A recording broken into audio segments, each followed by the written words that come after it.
Oh, get my fucking gizzo. Kicking the flat cliches, doing duets with MSG happens to make my day, though I'm tired of busting off rocks, having to rock knots. Hit the block and making shit hot. That's what we do here at the Impact Attack, infidels, because it's hail to the chief. He is back. He is. You are my tribal chief. President Ted. It's MS Get My Gizzo and Hacker Hamin. 5 more minutes until the end of the world. Infidels here at hackerhamin.podbean.com. Yallah. Don't stop, get it. That's how we are, man. You knew it was going to be this, and every actor plays his part, and that's what we're doing right now, waiting in the cut for whatever little bullshit they're pulling off, and they got this black op going, and we found this 112,000 votes at 3 a.m. out of nowhere, but at the end of the day, there's only one guy that is going to be in the front office because he's a man of the people. He is your president and someone you can believe in, someone who's got a taste for true American bourbon. And he pisses red, white, and blue. And that is President Ted. How are you? Your nation of red, white, and blue, it may or may not be some sort of kidney dysfunction. We're running the test. But either way, I woke up this morning and saw there was not a president declared. And I thought, well, if we don't have a president, then far be it from me to have the American people go without one. So I'm just going to step up to the plate. Yep. And I'm a reasonable guy. Let's say we're just now starting. We'll give an hour. If Donald Trump or Joe Biden wants to call in and have a grievance, then they can challenge it. But if not, then I'd say I'm the president by the end of this podcast. I'm going to call it early. Early voting is in, and you've already won. And I mean, who else is going to dispute that when you've got those two versus you as a choice? People are happy to have this out. They're happy to have it. So it's going to be a great 4 years. Congratulations, man. It's the least I can do. And, I feel like I need to make some kind of decree. If politics has taught me anything over the last few years, that you can just make up the rules as you go along. So I'm going to go ahead and say no selling is illegal, and it's punishable by deportation to Ring of Honor. Boy. It's there it is. There are a lot of people shaking in their boots who are violators of that, man. I'll tell you what. I think I'm starting to put things together here. I was watching the news this morning, and they were saying that the election went smooth, that there was no outside Russian interference, but that's because they should have been looking inside to Ben Hamin. That's okay. That's right.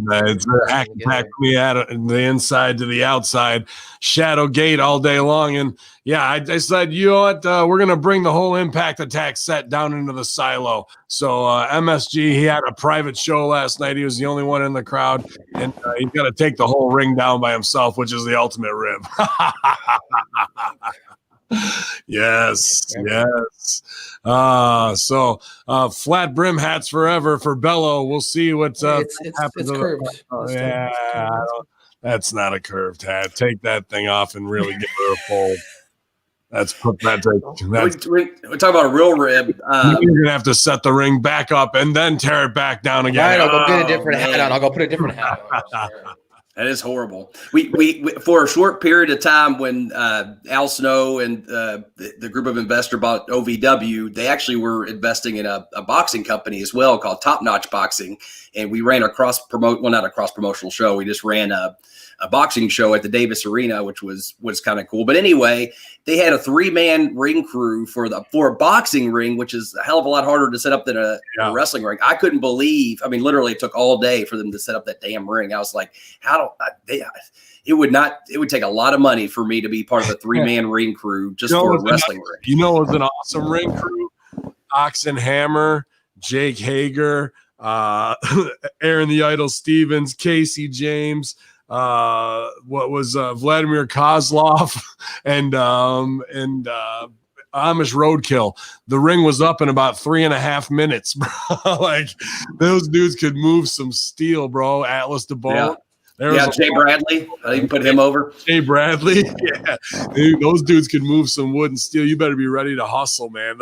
Because they're so big, too. I'm a big son of a bitch, but the leverage on the boards would still be digging in your goddamn neck because some of them were just massive. You had to carry boards with any of those guys who were like 6'6". It sucked. And the worst was when you had something heavy and awkward and painful like that, and you were moving it, but then they weren't ready for it. Like you're trying to move it in or out, and you're like, "Well, I guess I'm fucking standing here in pain." And they're getting into E-Town for like 5 or option 2, you set it all the way down on the ground, knowing that your ass is going to have to pick it all the way back up from a deadlift from the ground. So it's like, do I stand here in pain or do I make myself do that? It's hell of a dilemma. I forgot about that, man. Some of those load-ins. How about the one that was the Freemason thing? We had the crane? The downtown where we had to crane it up like 3 stories and put it on the balcony and then move it in from there. That was a dope show, though. Well, it was either that or take it up 3 flights of stairs. So no, there's no way. There's no fucking crane. Stairway. It had the curving stairway inside. There's no way you could have done it. You wouldn't have made the turns inside. One of the matches I remember distinctly because it popped me huge. We had Jesse and Festus, or Luke Gallows now, but they were wrestling Ox and Hammer at the show. And at one point, they went out and grabbed nachos from the concession stand or something and smashed I think it was Festus smashed Hammer in the face with the nachos, and he got cheese on him. And I remember Hammer just looked at me and he goes, "Ref, he got cheese on me, ref. Ref, he got the cheese on me." And just started yelling, "He got cheese on me." And I was lost it. I could not keep my composure. Him just screaming angrily, "He got cheese on me, ref." We're gonna have to clip that one out to send to the Hammer himself, man, because he's been watching a lot of what we're doing here at Hamin. I miss the Hammer, dude. He is so one great. Of my favorites to watch, man, and he got his little small spot, but dude, that's a guy who gets it fully and knows what's going on. and when he was in and on, you know, I mean, like people legit were like, "Holy shit!" Like I remember, I'll tell you a quick way. My mom, he was Ahmed Johnson and more. Like you know, if you're gonna cast the next guy, who'd be like, "There's money on that dude." It was him, bro. I mean, like, and now it's Big E. Like it should, like, in that chain of like archetype dudes like that, he definitely should have had his shine in there, and he could get over anywhere, dude. I was going to say back in the day when I was just getting started, I wrestled him at a couple amateur non-TV shows, and I remember my mom, after one time I wrestled him, she goes, "Can you tell him not to let you wrestle him anymore? I'm scared he's going to hurt you." I was like, "He's not going to hurt me, Mom." They have some peanut, but it was like, it's legit. Like she was really scared, like he was going to hurt her little baby boy. he's everything a pro wrestler look should have been at the time. It was badass. Like they should have brought them up to ECW together instead of making them Bam Neely or whatever. What was he, right? No, that wasn't Ox. Or I mean, that was Ox. That was Ox. But I'm saying they should have just brought him up as Ox and Hammer, man. That's it would have been great. That'd have been phenomenal, you know. But I can't think of one time that they ever brought anyone up from OVW with the gimmick that was working with the same gimmick. They'd always did one time, and it was a mismatched thing. Who got called up right? So it was wrong then. I say that they would do it the wrong way. Like for instance, they brought up the Heartbreakers or the Heartthrobs, but then they turned them heel when they were baby faces. They brought up Deuce and Domino, and Cherry, but that's fair. Who do they bring up for like 6 weeks that were just mismatched, and only one of them got a singles run later? Here's a little OVW trivia. It's 2006. Who's on the road on SmackDown, doing good business, having good matches, but they shouldn't even be together. Miz? Oh no. I don't know. I really don't. Casey James. Oh yeah, you're right.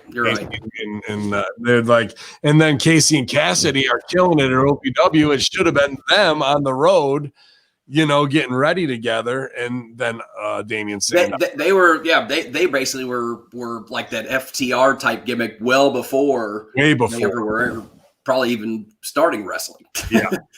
You know. In 2006, I graduated high school. Now that I've got my proper hat on, I think I can finally give the proper intro. What's up, guys? I'm your host on the scene where the air is clean and I'm lighting up green. Your boy MSG. I'll tell you though, get my Gizzo. Casey James was a man who he very much.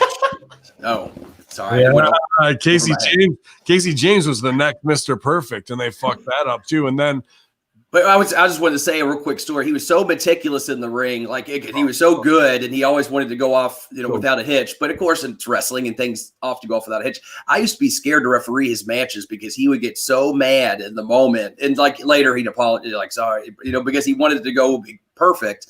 But I can't tell how many times, God damn it, what the fuck, man, please get over here. And he'd be yelling at Cassidy, what the fuck? And it was just always he always gets so mad. I can still hear him in my head. The last thing we needed was a power bomb right there. Fucking, he was yelling at him that one. Power bomb. A power bomb? Really? In the middle of the fucking match, he's just calling out bullshit in the match, dude. That guy. I remember sorry, I know we're going off on Casey James stories, but this was too good. He had to put over Lupe. He never had a big run on WWE, but he was a young 19, 20-year-old kid. Had to put him over in Cincinnati on a house show. And the finish was supposed to be Lupe goes up to the top rope, hits a crossbody from the top, 1, 2, 3. Except Casey James was down and feeding up, getting ready to turn around for the crossbody. Before he turns around, he just hears, boom, looks around. Lupe had leapt from the top rope, but missed Casey and just ate shit on the mat. So Casey's like, well, fuck it, and just DDT'd him and pinned Lupe, even though Lupe was supposed to go over. He's like, you missed. That's it, right? Why not? That's a good heel finish for sure. Oh, man, but we're back, you guys. Impact Attack last night. Watch along was a good time. Had some heavy hitter lurkers in the background, just listening to Hamin jams and sing along. I think the J-Man was in there, and J-Man was in there. Yeah, well, he wasn't in the chat, but he kept hitting me up, saying a couple things that I knew he was watching, and then we got to get him. Yeah, I know. I'm gonna get that son of a. Oh, can you call him? I can call him. Sure. If he was watching, he probably won't answer. He always kayfabes. He always. Ben does that. Just a quick shout out to our street team peeps, Rida 179, Vance Wyland, K Bob, the Minister of Propaganda, Plaja, Strange Mortal Stranger, and Frank's Pickle Barrel Ass, Athers. You guys doing great. Thanks, guys, for being an awesome street team. Yeah, they're killing it, man. Killing it.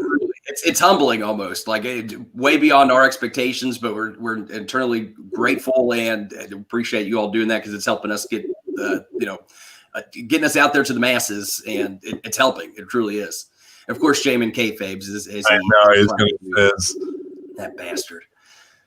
You mentioned K-Bob. I feel like I owe K-Bob an apology. He sent me 2 emails, but the thing is, K-Bob sends me these elaborate emails to talk about all these different bourbons and whatnot, and I'm like, I need to sit down and I want to comment on everything, and then I never find the time to sit down and respond. So K-Bob, if you're listening, I promise I'm not ignoring you. I truly have been wanting to sit down and address everything, but I feel like I can't just address 1 or 2 things. I have to address everything, but I'm going to try to make time today. I got to address the squad. I got to address the squad and say thanks. We're at 69 Patreons. That's unbelievable. Wow. That's awesome. /Hamin Media Group. It's unreal. And it really is unlocking the possibilities for us to do some other stuff that's really, really important that we can't comment on. But we can a little bit, like the stuff, like we're doing more with Rip.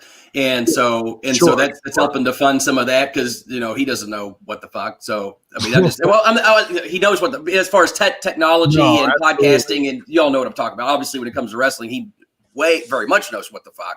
But that allows us to go up there, help get them set up, and that way we can get Rip out there to the masses because that's huge, and that's something that is really decades in the making because people have wanted to have access to Rip on a regular basis, and now we're finally going to be able to get that, and that's really cool. And I think people are going to be really entertained, informed, and it's just going to be really cool stuff. Amongst other things, I know we can't talk about on air, but that was one of the things that I like to let people know something tangible that's happening in part because of your all's contributions in putting us out there. So whether you're just making a comment on a YouTube page or sharing a link or whatever it is, any and all things that you're doing to help us out, it is helping, and it's bringing some really cool things down the pipeline, and it's much appreciated. The momentum the last 2 months because of the street team, because of your guys, group funded support, it's crazy. So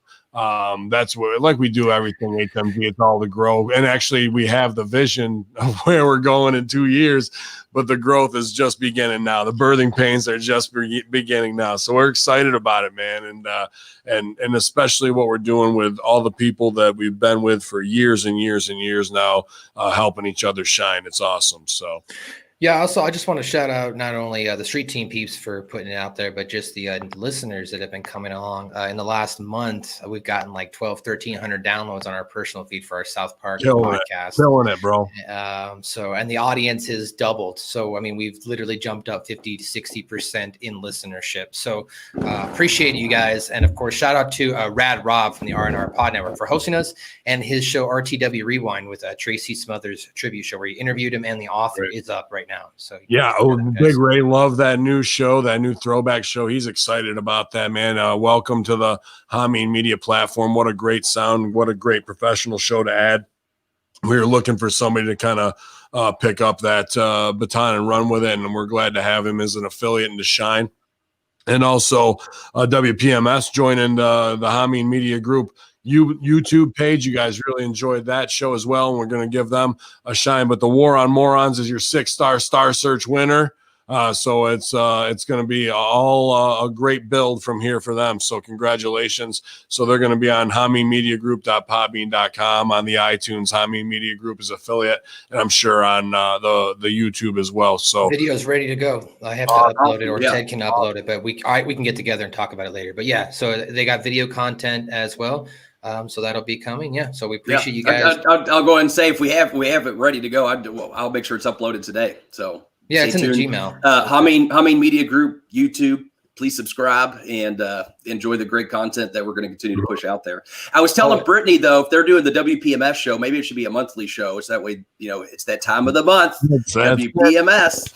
WPMS. She just kind of stared at me blankly. She didn't. One more quick note, of course. She didn't get it. Before we get into the some news and hot topics, I will actually be on this Sunday's RTW Rewind. So check that out. I'll be on that episode this weekend. Awesome. I will eventually be on the final episode of War Meets World as I destroy the show from the inside and make sure that no one is left standing as I kidnap Topanga and burn Mr. Feeney's house to the ground. It's going to be a great time for all. All right. Well, let's get into the first story here. And these two stories seem to be, we thought they were intertwined as the Monday Locker Room episode came to a conclusion. For those who don't listen live, you got to watch live because sometimes I'm in there getting breaking news from William Alessia. We broke some news at the end of the Monday Locker Room that Kylie Ray had retired. And then there was some speculation throughout the day that it might have something to do with Carl Anderson. Well, the Carl Anderson, I guess, saga of him being a cheater has come to a conclusion, as he revealed on line and on the Good Brothers Talking Shop Mania information that it was all a gimmick, that it just went a little too far, that he said the situation was a gimmick and that the issue was resolved swiftly. We resolved it in our household swiftly, privately, respectfully. Appreciate the love and support. The fans worldwide, my hot Asian wife and myself are considering this gimmick that got completely out of hand as case closed and won't make any more comments on it. Thank you. So, internet bot, and they sold a good gimmick apparently, or they're trying to cover. I don't. What do you think? 5 more minutes, Hamin. I think it's pretty apparent. Oh, Your Honor, before you take half of everything I own, it was all a gimmick. This thing, blame it on the gimmick. She hit the Snabits 2 minutes early on me, and Hot Shot Daddy, I had to sell away, and then. She came up with the gimmick, and that's just what I rest my case. President Ted, I know you're a diplomatic man. What do you think? Well, I'll play devil's advocate, because certainly I've been in situations where there were misunderstandings in a relationship.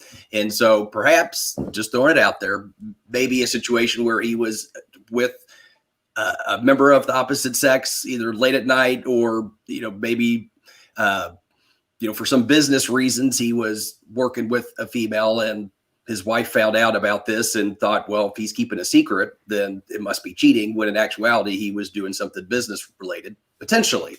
Just throwing it out there. Perhaps it was a misunderstanding. And if you talk to my lawyer, he'll just go ahead and say, no further questions, Your Honor. Okay. No further gimmicks, Your Honor. No further gimmicks, kayfabe. I fade my case. I fade my cane. Yeah, I like that. Well, there was a lot of speculation going around, and that might have been potentially linked to Kylie Ray, who announced, as you guys mentioned. I didn't even put it out there completely hypothetical because, the timing was about the same time. Timing was strange, and then the no answer on the Kylie Ray stuff from Impact, like without putting anything out to kind of, like protect themselves or put out a whatever message.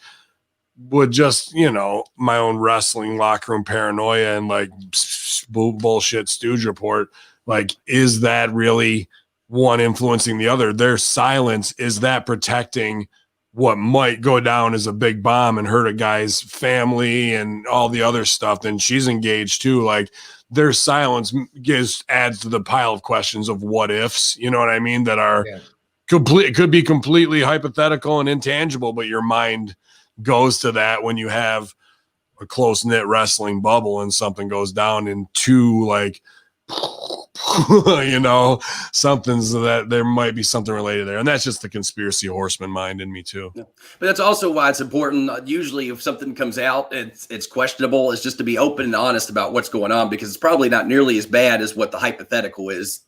As well, because if a lack of information is generally always going to be filled with something negative, so it's better to just go ahead and put the information out there than to leave any doubt as to what's truly going on. But we're talking Impact, and we're talking what we've been watching and performers, and I hope for every performer that they're all right. Nobody's suffering mental health wise. But if that has nothing to do with the Carl Anderson situation, with that, if it's completely two separate worlds, then what did Kylie Ray bug about? The question is still out there. You know what I mean? What's the 411 on why I'm no longer a wrestler and I'm done with social media except for my Patreon. OnlyFans. Is that what it was? Okay. I don't know. It's probably Patreon. I think it's Patreon. I think it is Patreon. So I don't know what she does on her Patreon. She may have her own little podcast thing, but that's strange, and then the girls of Impact, Taya and them posting nice posts like, we love you and we're with you and da-da-da, like the sisters of the locker room should. I don't know if you need to do that in public or why they Vanity Metric need to do that, but probably because they're getting hit up by everybody, but whatever. And sometimes people just need a little boost in public that way too, make them pull out of a nosedive, and maybe they're just trying to help her that way with some fan love or what have you, but it's still keeping the thing in the forefront, saying, well, what happened then? It's interesting. Somebody pointed out online that they thought it was kind of shady or carny, like a wrestler, to make her announcement on Monday, the day after everybody was charged on Patreon. So Kelly, said, hey, I'm not wrestling anymore. One day after the monthly charge happened. Relation there, they weren't happy about that. That's funny. That's interesting. I was like, hey, workers gonna work if you're gonna make sure you got it, Briz. I gotta tip my hat to her. I can't falter. I can't hate us at all, man. That's pretty good. I love Carney. I love Carney workers shit like that, dude. That's a fist bump to me. That's when people see me slap people across the face for $5. They're like, what the fuck? They're like, this dude slaps people and they pay him. It doesn't matter if it's Paul Roma or whoever the fuck. They're in shock. They never seen nothing like it. And that shit is funny as hell to me, man. I love it. Get him, girl. Well, either way, regardless of what's happening, I do hope that if it is some kind of mental health issue, that she does get the help that she needs, because that is hugely important, and it's something that we talk about often on the show, is about the need for wrestlers to address that, and it's still there's still social stigma with mental health issues, and so I think it is important to get out there and talk about it. It's not something I actively promote, but we've talked about on the show that I've suffered from different mental health things, and it's something you just have to address it. Like recently, I actually got some medication switched. I'm now taking Wellbutrin as an added medication, because it works in line with both for ADD and depression, and it's actually worked out really well. And so I think it's important to put it out there, because really all it is someone's going and having a conversation with your healthcare provider. It's got well right in the name of it. Well, yeah, I'm well now. That's well.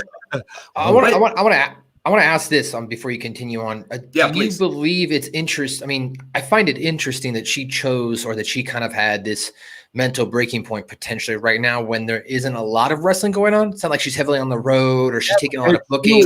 She was in the gym hard. You could see her game was really right. No, I'm not. I'm saying that. I'm just saying from a mental perspective, it's not like she was having to politic every day on the road, talk to people. She could go do her thing, show up for a taping every couple of weeks. Because she was there. That supposedly. What happened in that afternoon? That no. I don't know. Yeah.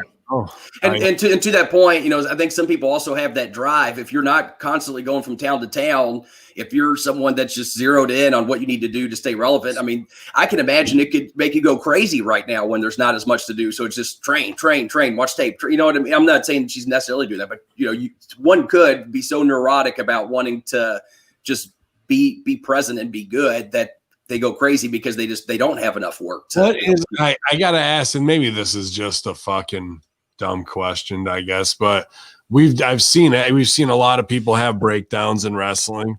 And what is it about people who always play the extreme? I'm not gonna say always, and not all of them, but I'd probably say 7 out of 10 times that I can think of in my head where people have a massive breakdown. They're usually the ones who are always playing the extreme babyface almost their whole career. It's almost never extreme heels who there's something that make them great baby faces. The genius that makes them a good baby face, with all genius, there's madness. The madness is even stronger with them, and they can't take it on that end for some reason. And of all the people I know who've had extreme breakdowns, maybe even 8 out of 10, I would say are all top babies. Do you feel that's maybe a mental dysphoria, right? Because they're trying to associate themselves as always being a good person, and maybe they're fucking with their own mindset in their real life, like not being able to make best decisions for them versus making best decisions for everybody else. Look at Hulk. I mean, he had a very successful career, and then after his career he's kind of gone downhill, right, with all the Hollywood fame and whatnot. Look at everything he went through and what he lost. Okay, like that's it, man. Like the people who should be riding the highest go the lowest. It's that extreme. And I think as a heel, you're used to getting fucking kicked around and doing business for other people, and like you're leading up to that. And for some reason, the mindset works better that way, where if you're not on top as a baby, when you have that feeling, you're chasing it and it breaks them. Because I expect to go under at the end of the day. I know what my job is to fucking lose and make somebody into a fucking, the fucking crowd. But they get hooked on that. If I'm a heel and people are going, Hamin, I fucked up. Like something ain't right there. What the fuck? Unless we're in fucking, I'm doing the Saudi show or some shit. That's the only way I'm way the fuck over. But like, there's just something there, man, with the classic babyface breakdown, dude. I don't know. I mean, to your point, though, Ted, something I like that you brought up. You talked about, always, I'm going to paraphrase, always go, right? You're on tour, let's say, and then you come back off tour, and now you're kind of in a mental state of what do I do with myself? I mean, I definitely get that. I mean, even just on small scale, I've done, 6-week, 8-week tours music-wise, and after you've been on the road for 8 weeks, then coming back to your apartment or whatever, and everyone's just kind of leading their very slower lifestyle. You're kind of like, let's go do something. What are we gonna do? Let's get on the road. Let's move. It creates that a little bit of a mannequin with the individual, not having something to constantly do at that point. Yeah. Especially she's been on the road every weekend, probably the last 5 years straight. You know what I mean? That's a great point that you bring up there. Absolutely, of chewing yourself up in your own mind and being too much in your own head absolutely can be the most dangerous game. I think you're spot on with that, dude. But like we said, hope it all works out. But and hopefully it hasn't really burned a bridge maybe with Impact management, because they haven't put anything out, and maybe they just want to protect her in that way, and hopefully she can kick out. And maybe giving her these next couple months over the holidays and this tumultuous election season, and perhaps on the other side of it, she'll be in a better headspace. And but The thing is, can you trust them after that it's not going to happen? I would say, yeah, that's the one thing I will say. As if I was writing for Impact, I don't think I can now invest a lot of time and energy into building her brand up, because you don't know if that's just going to be taken away. Now, if she still has dates, I would still maybe utilize her to help put over some other talent on the way out, but at the same time, I don't think I can necessarily build a brand around her on my product at this point, because you just don't know. Are you going to build up this story only for it to go away? Well, that's money that you just invested all this time and money into building something that now you can't pay off. Before we get into Impact itself, I've been a little mentally a little critical of Impact. Like, why haven't they come out and at least had Su Yung cut some sort of promo? Give me some footage of a chick laying down and covered, and Su Yung was the one who took her out. Like, there's just no connection between the two. I know they gave the open challenge as how they set that up, but like to the audience itself, you're still wondering what the hell's going on with Kylie Rae. I would like some minuscule connection. Now here you're at a crossroads, and you're right on it, Matt. Bloodhounding it, no doubt. That's what I'm saying. The office is protecting her, and comes a point where you do business for what's on the road, or you go, wrestling's phony as fuck, and we care about this girl, so we're just gonna no sell the marks, and we're gonna fucking keep doing what we do while hopefully she kicks out. However, moves like yesterday announcing that you're quitting wrestling and you're breaking from social media do not reinforce in the office's mind, let's keep protecting her, because that type of move is like, okay, she's definitely not in the right headspace when you have to come out and tell people you're quitting wrestling when they know you're going to be back in 6 to 8 months. Like, just say, I need to take a break. Thank you guys for all your support. I'll be back in touch in a couple weeks. Like, I just instead it's an extreme, like, I'm done, and then like, okay. But the thing is, if she's under contract, though, I think they're obligated, because I think the way, I could be wrong, but I think the way Impact contracts work, though, is I think they're contracted for X amount of dates per year, and so if she can't commit to the rest of her dates for the year, taking a break, then she's in breach of contract, versus if she's, I guess it's a breach either way, but I guess saying you're removing yourself from the business altogether, maybe there's more legs to stand on than you're just taking a break. Well, then you're not committing to your dates for the end of the year that you were committed to. If you're doing crazy shit, though, they want you gone. Well, yeah, that's true. And I would say if I was running things, I agreed. I'd rather my athletes take care of whatever they have to take care of their mental or physical health. And, is there a larger issue at hand here with the Knockouts locker room? We've got ladies like Tessa Blanchard, Kylie Rae, even might go so far as Jordan Grace. What do you guys, it's all speculation, but from an outside looking in, there seems to be some sort of underlying issues maybe the women in the locker room are not dealing with, or the company itself is not dealing with. Or am I just looking too far into that? Are you trying to say bitches be running wild, MSG? Is that what you're trying to say? Politically, yes, sir. I was trying to take it from you, President Ted. Yeah, I think actually I would probably say the Impact women's locker room is probably the most tight women's locker room out of all of them, who are trusting with each other, who are, backing each other up, who are having matches that are safe but believable, which means they're taking care of each other and not going to business for themselves and all this type of shit.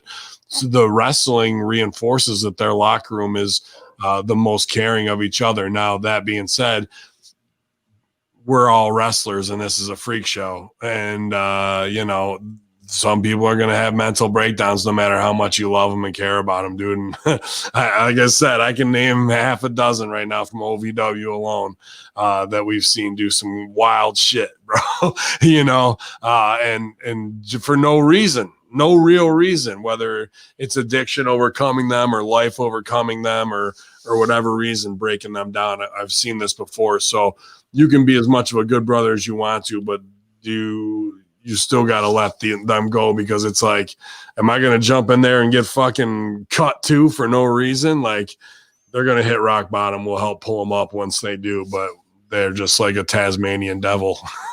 You can't get near them, bro. So. Right.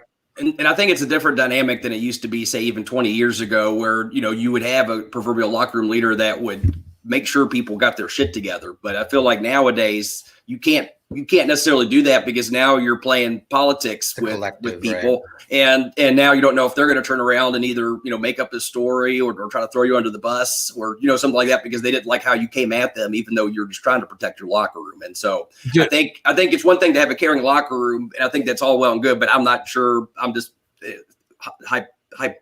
hypothetically saying this, but I wonder if there's not someone in the locker room that's laying shit down and say, hey, come on, you got to get your shit together, because it's more of, hey, I'm going to protect my business, except we're going to work with these ladies down the line. K-Bob just popped me in the comments. How much is Kylie Ray going to charge for a Patreon tier to find out what the hell happened with her in AEW Impact? Right. I don't know. K-Bob, maybe she'll charge a enormous amount.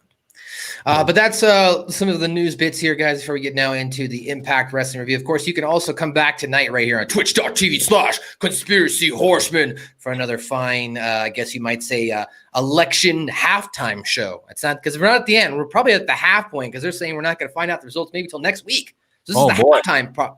This could be potentially the halftime point of the election. But what's on tonight's agenda, sir? Oh, yeah, all this, just the breakdown. The 401, the COVID updates, how they're, censoring. David Icke got pulled from Twitter. I'm sure it won't be long before they come for, and then they came for me. There's plenty going on to break down tonight. So hopefully we'll all be here in full force. I'm talking to the guys. Everybody seems like they should be in the house for it. So your election day non-results show. It's going to be good. It'll be as good as Raw. And then, of course, guys, check out. I saw you going back and forth with some people on Twitter. By the way, that was Kaz, not me. But hey, you sound like you were a little pissed about Monday Night Raw. Can you give us maybe a little preview? You guys just you guys missed it. It made me look like I'm fucking pissed off. Because you guys don't watch the fucking product. I don't watch every brutal hour of fucking wrestling except for NXT, really, and because I'm doing Light the Fuse and Ray's gonna be filling in on NXT for us for a little while, so I'm watching everything but that. So in Firefly Funhouse, the fucking puppet pops up and says, "Go fuck yourself," and they bleep it out. And then she comes up again and goes, "Go fuck yourself," and they bleep it out. I go, "Okay, go fuck yourself." Fuck yourself, Raw. Gotcha. And then fucking people didn't get it. Oh, he's fucking pissed. I'm like, no, the motherfuckers. Do you guys watch the product? And then at the end of the promo, Bray looks at the camera and goes, "Oh shit," and they fucking bleep out shit. So that's the new thing in Firefly Funhouse. We're going to have, cocksuckers and all kinds of motherfuckers coming around the bend here, bro. So I'm sure we'll get to hear more from Vince on Master Shoot Theater on the plans, right? I mean, yeah, dude, crazy week this week as we broke down the Lars Sullivan promo, God. from SmackDown. Just good stuff all the way around, you guys. So, yeah. Watch the product. If you can't get the "go fuck yourself" joke from SmackDown or from Raw, I don't know what I'm doing around here. Hey Kaz, just as a mention, because I run the Twitter too. Just never miss an opportunity. Shut the fuck up. You don't have to respond. Yeah. One thing I will say is interesting from not wrestling related, but from the election results. Did you all see? Looks like you have some states joining their MSG. I think it was New Jersey, Arizona, and South Dakota, all legalizing recreational cannabis.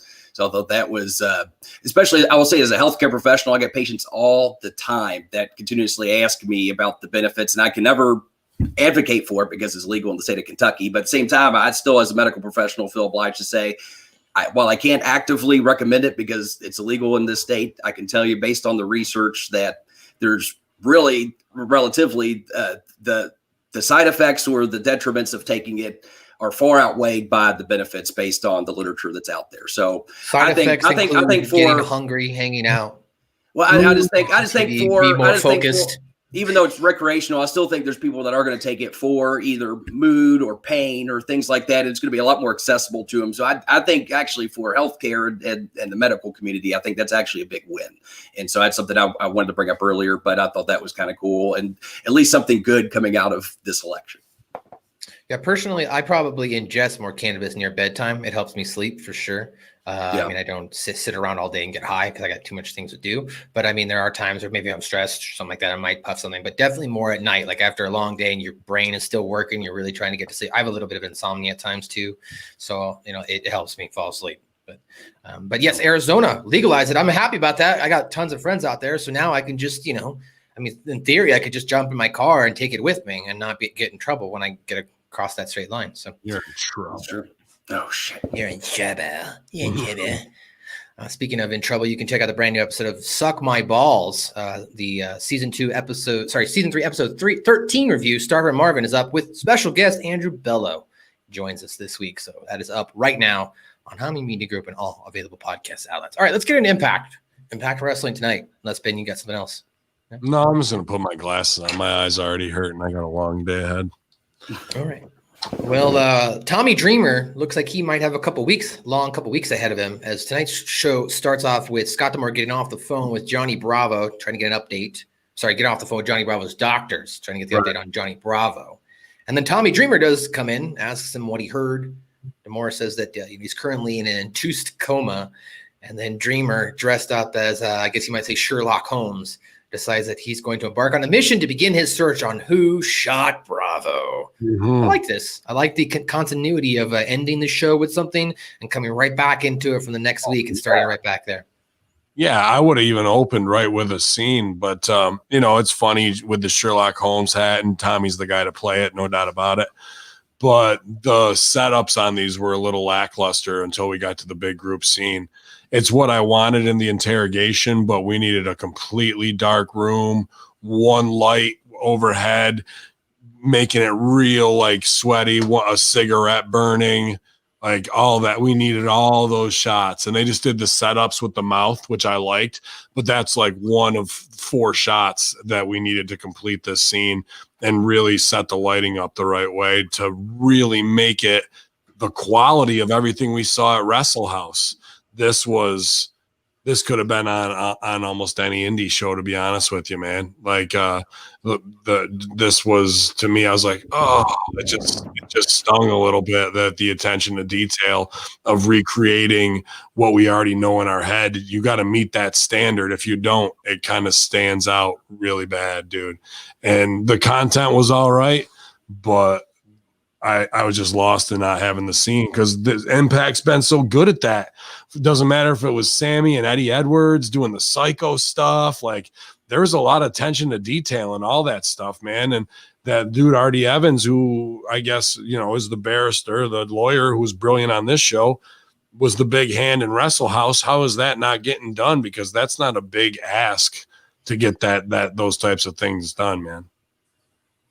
I agree. And I also thought it was interesting. What did y'all think about the choice to keep Johnny Bravo alive versus killing him off? Absolutely. Well, because we've established that Rosemary can bring people back from the dead as long as she has whoever murdered whoever it was. So to me, I think that would add an extra piece of urgency to figure out who the killer was, so that way they could bring back Johnny Bravo from the dead. Unless I also was thinking too, unless they're planning on taking that step eventually down the line, say his plug gets pulled at the hospital and then he dies. That's what I do. But they set up, and I can't remember in D'Amore's thing, did they set up that he's in a coma? Yeah, yes, he said he's in a medically induced coma. That's 100% the right choice. Yeah, because then you could have his plug get pulled, and then who went to the hospital? Who, you know what I mean? And then you can play that out.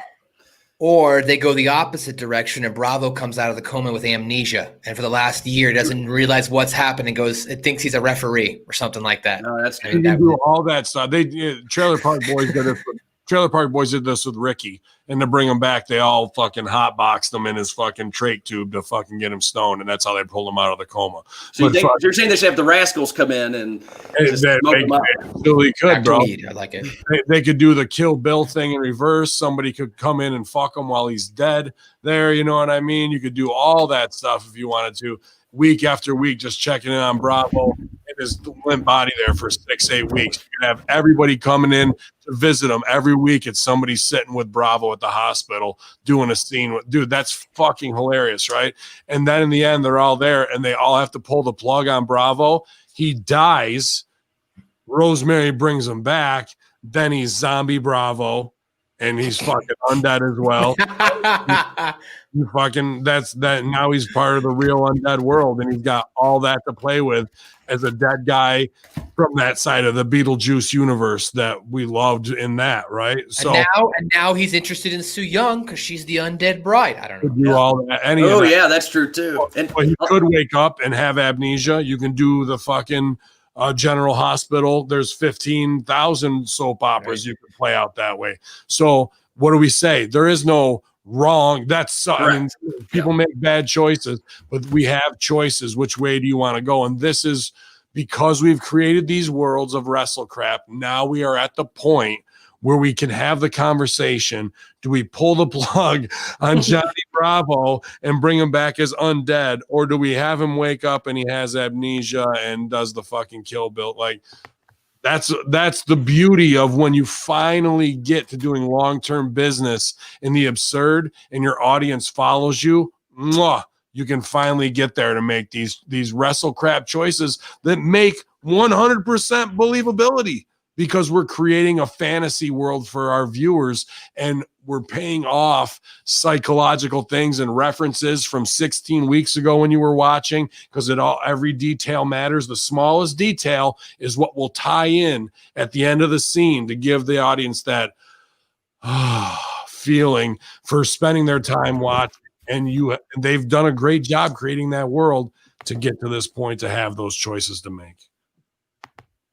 Good stuff. Yeah. Well, some good choices Impact hasn't made recently was letting go of Katie Forbes, because if you saw her Instagram on Halloween, happy Halloween, Jesus Happy Christ. Horroween. Horroween. Sorry, Horroween. It was beautiful. They're calling themselves Instagram whores, man. I'm down with that. Like, there's enough of like kayfabe in the sex worker industry of what they've had to build under in their own type of shit, and how unsafe it is for some of them. And if those girls are about that lifestyle, being big tank ass women and showing off everything they can before Instagram bans them for straight up pornography, bless them. Take it back. I'm Club MTV 1993 era kid, bro. Like, they were hiring strippers to be out there with Dan Cortez and Daisy Fuentes. Like, this is just the wheelhouse I came from. I understand all you 2002 pussies grew up with Pokemon and shit, but we fucking were in the strip club when we were 17 years old. Like, that's my high school experience. Whatever the fuck y'all did, I can't relate to that. So I was between you guys. I was playing Pokemon at the strip clubs. It was a weird situation. By ninth grade, I was trying to get in girls' pants, but I don't know. That was me. I even got my own dance. So that's really the difference. But now we're getting back to that as the pendulum goes from extreme back to extreme the other way, man. As far as you go one way with the pussy hat wearing, whatever you want to do, and not, guess what? It's how can those women at those Me Too movement pussy hat wearing stuff 4 years ago not go to bat for Katie Forbes and them? Like, look at that. Katie Forbes and them are doing everything that those women would hate, but then they have to say, well, they're empowered and they can do whatever they want. So they have to eat, and they have to take a big spoonful of it. You know what I mean? I love seeing that kind of stuff in society. It makes me laugh. And good to all those girls in Vegas. Get your weight up, get your money up. Do it. Well, two female competitors were looking to do it up in tonight's opening match. It was Su Yung and Deonna Purrazzo for the Knockouts Championship. Not too much to go over here, as this one ends in a disqualification. As we'll find out later, it's going to set up for the rubber match or the third match. But technically speaking, I guess Deonna Purrazzo picks up the victory, as both Purrazzo and Young are like they're playing tug of war with the chair back and forth. And then I guess it ends up hitting Purrazzo in the midsection. So the ref disqualifies Su Yung, retaining the championship, but Purrazzo picks up the victory. What do you think of this opening bout, President Ted? I mean, it wasn't long, so I mean, it's not like this was, a big technical matchup. But I thought it was, as far as business, I think it did a good piece of business in that it continued the Su Yung and Deonna Purrazzo story without necessarily giving one of them a clean win over the other, and a reason for this feud to continue on without doing anything egregious. Did I think it was overly intricate and can't miss and the greatest thing ever? Not necessarily, but at the same time, I don't think it was by any means bad. And I think if anything, it helped some help the story to continue on without necessarily lending one way to the or the other, as far as making one seem like they're going to be able to take the advantage. Ben, did you find it weird that post-match she picks up the chair and she's just about to hit her, and then the camera just cut to Matthew and Reigns? That was weird. That was weird. Like, I don't know why, because it's all pre-taped. So yeah, that shouldn't have happened. Something happened right there in the feed where they had a glitch, or who knows what happened where they just had to do it. There could be 1,500 reasons that are non-performance related, right? So, she's got the stooge. I don't know why we're not letting the stooge take the bumps. This is what I do is I get stooges. I put them in my way as human shields. Let her assistant feed with the chair. Su Yung cuts her off, and now Deanna bugs, and Su Yung gets the heat on her assistant. And Deanna's more of a heel because she got out of there and left her assistant for feed. Or they actually do get over on her, and she catches Deanna, and the assistant feeds in and cranks her. And it's just about heels getting heat on Su Yung right there. But Su Young's a zombie, whatever. So how much empathy are you going to really feel towards her? And should we be getting that kind of heat on her? And there's all these questions. We're just in a weird place because of what we were left with from the Kylie Ray situation. So I like it better to keep Su Yung strong there by having that sixth sense and cutting off the stooge and getting the heat on the stooge that way. That way, at least Su Yung looks strong and the baby face can chicken shit out and leave with their heat. So I think and there's, like I said, there's 15 ways to skin the cat on this, but that's one I probably would have chose.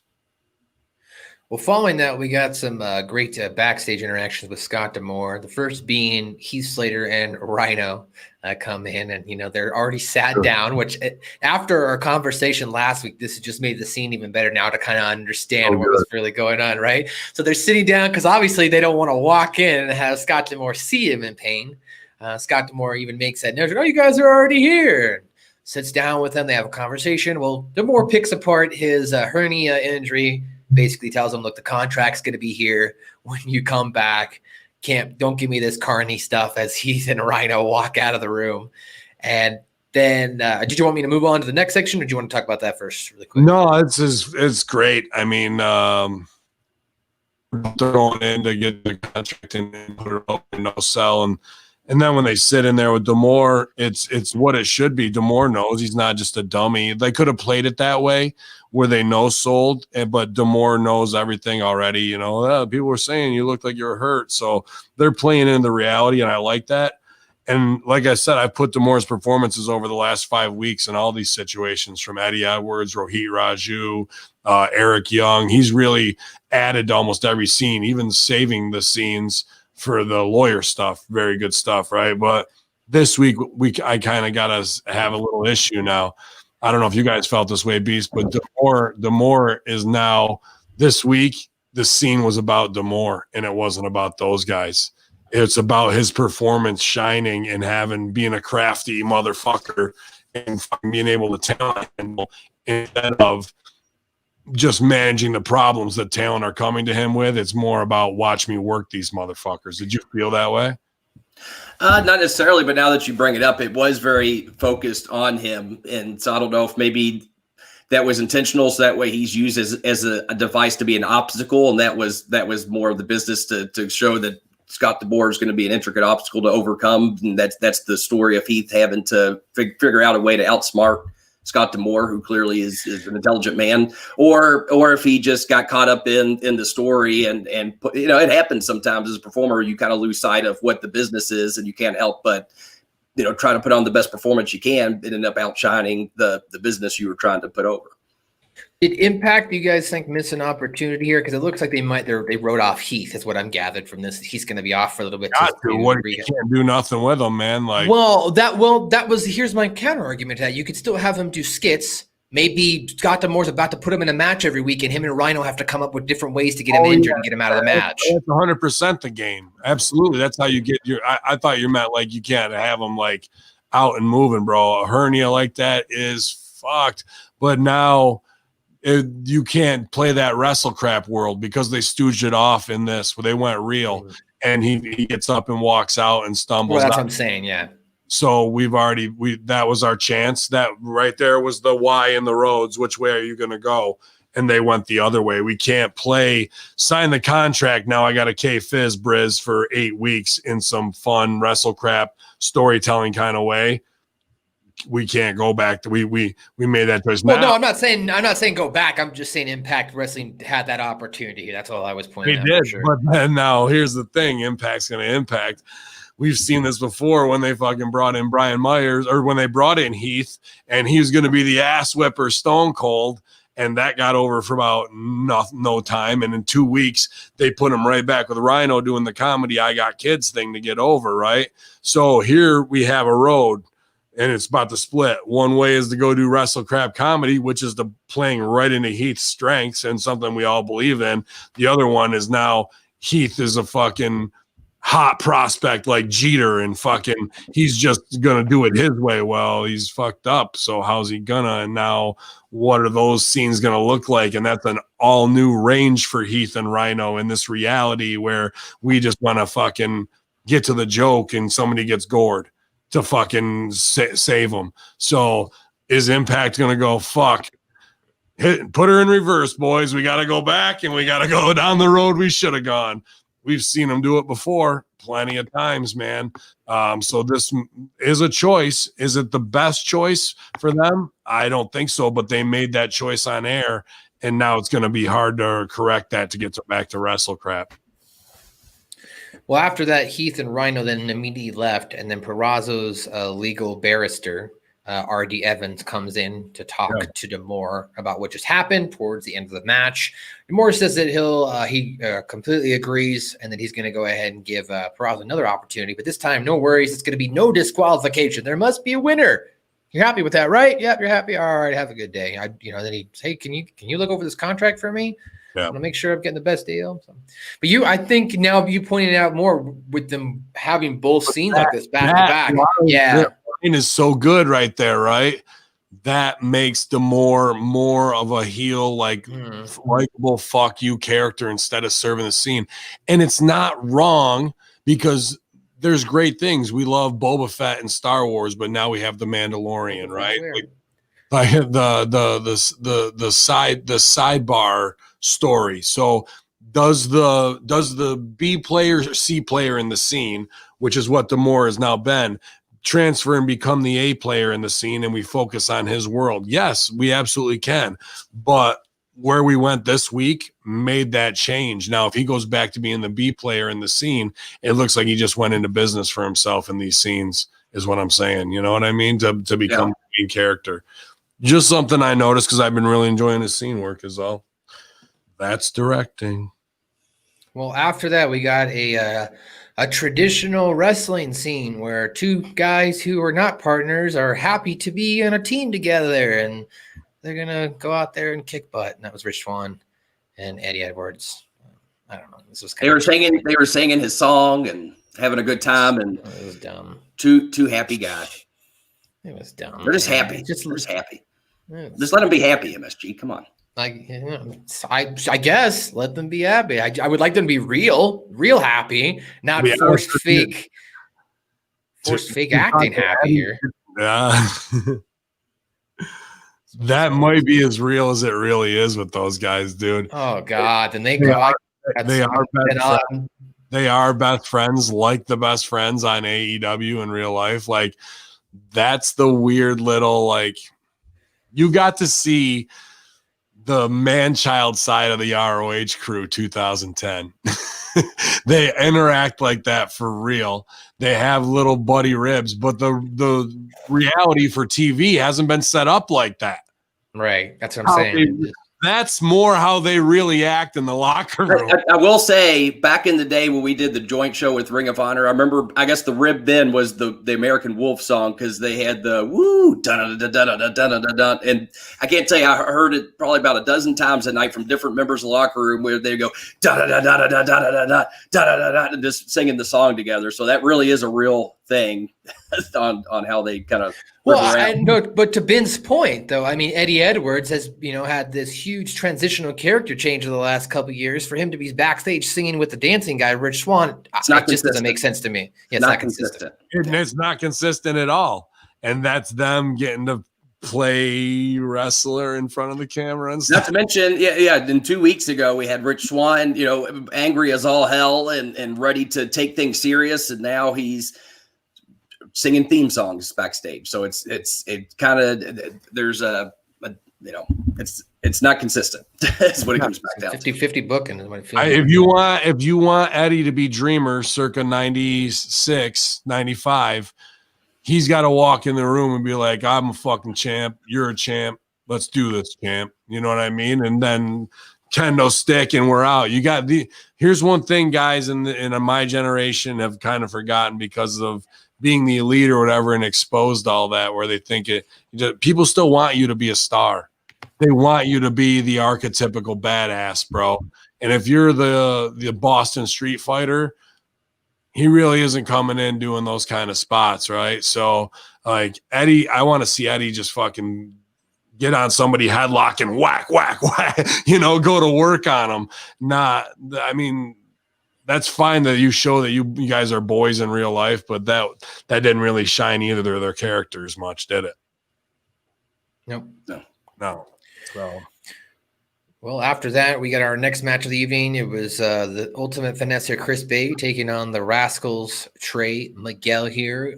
Two young, athletic, high flyer guys. What this match was, but that's what the X Division is. So I thought this being really the only type of match on the whole episode of Impact, when you have that type, I think it helps stand out, right? And then you're not overexposing all of the high flying moves.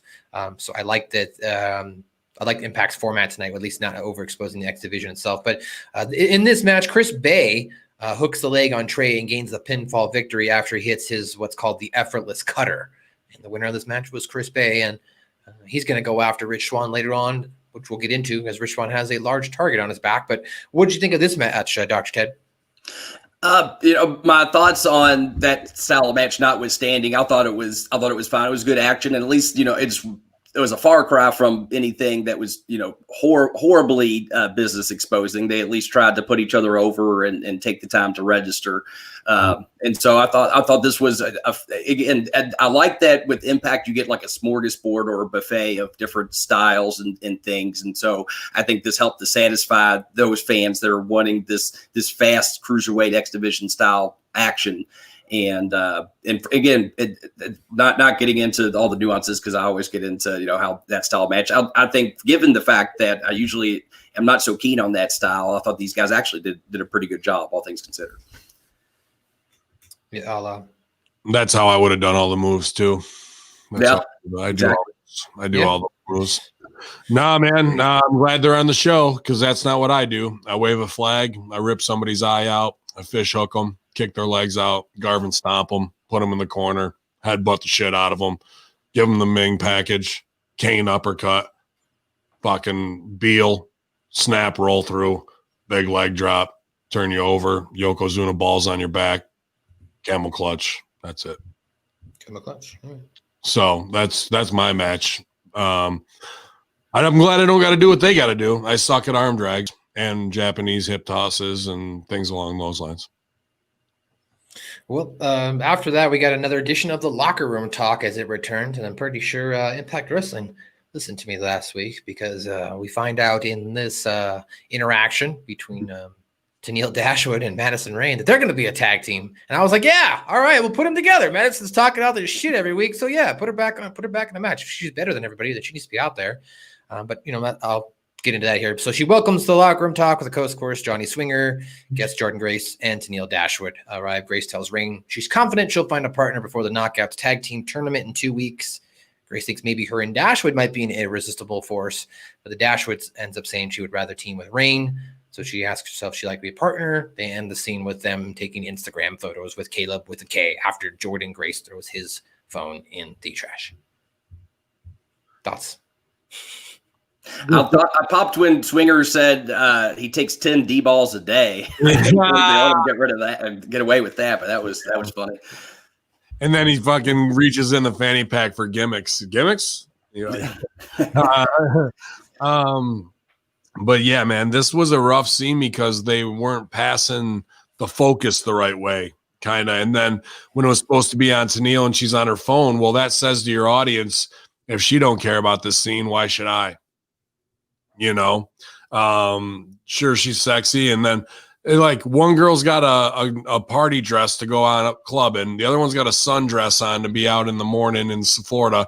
And then the other girl's got full leather on, like, you know, for a bike rally or whatever. I'm just like, something's weird here. I don't know. And Swingers jumping all over the place.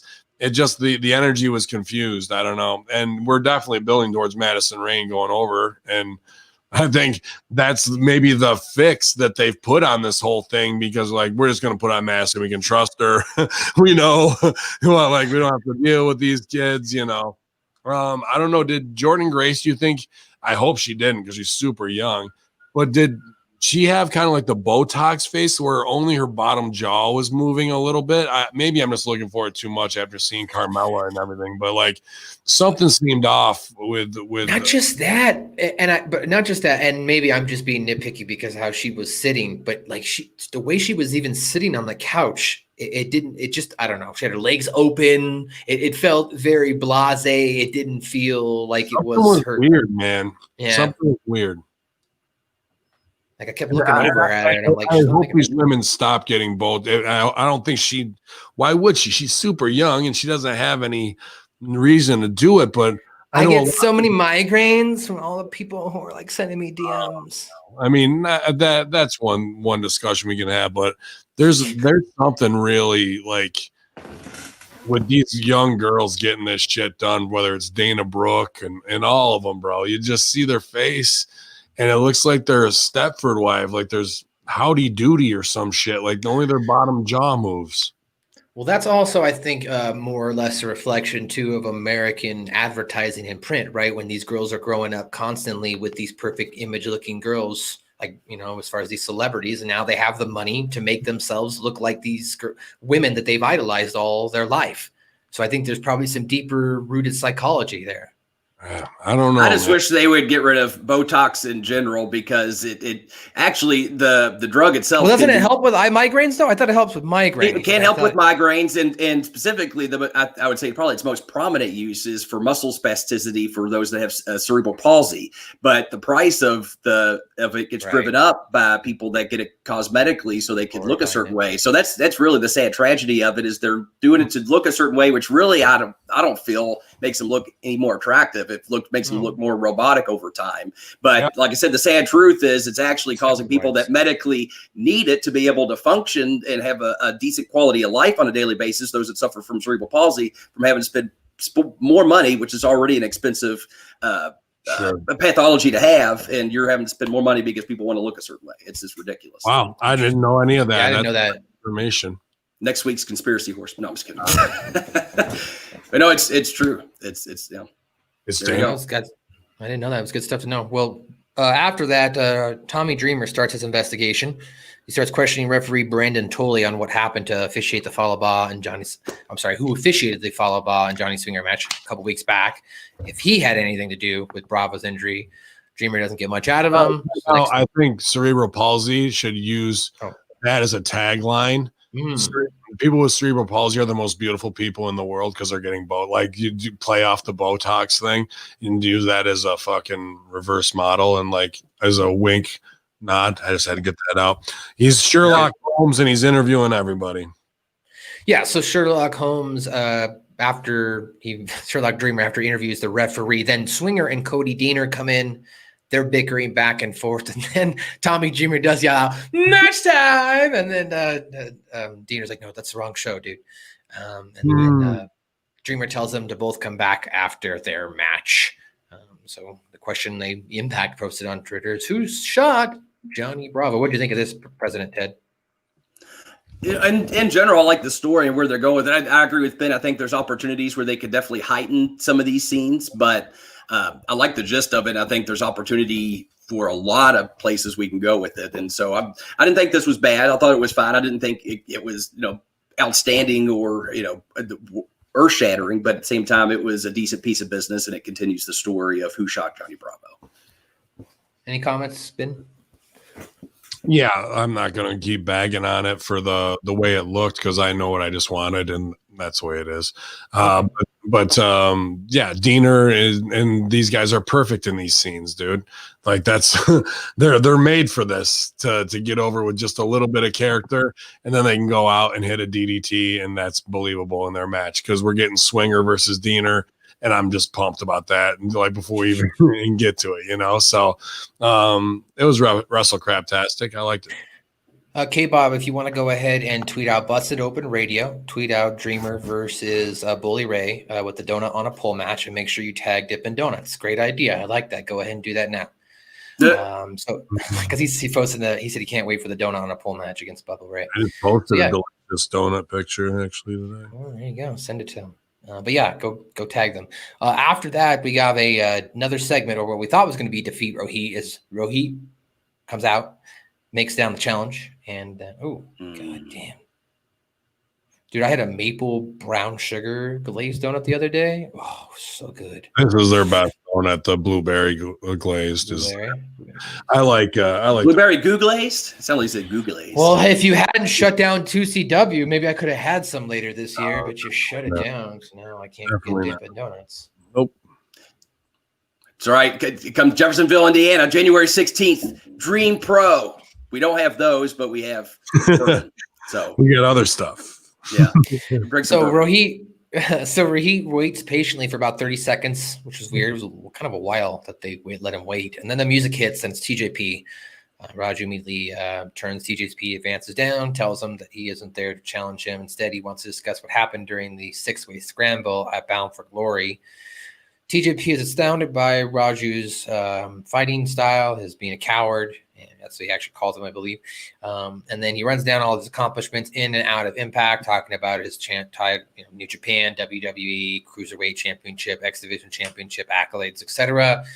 And then TJP throws his hot tea on Raju, and then a fight between the two starts happening. Raju rolls out of the ring, forgetting his X Division Championship, and TJP holds it up. That's how that segment ended. What did you think, President Ted? I'll be honest, as simple as this was, I liked it. I liked it a lot. I thought they both stepped up. This was probably the best performance from TJP promo-wise that I've seen so far.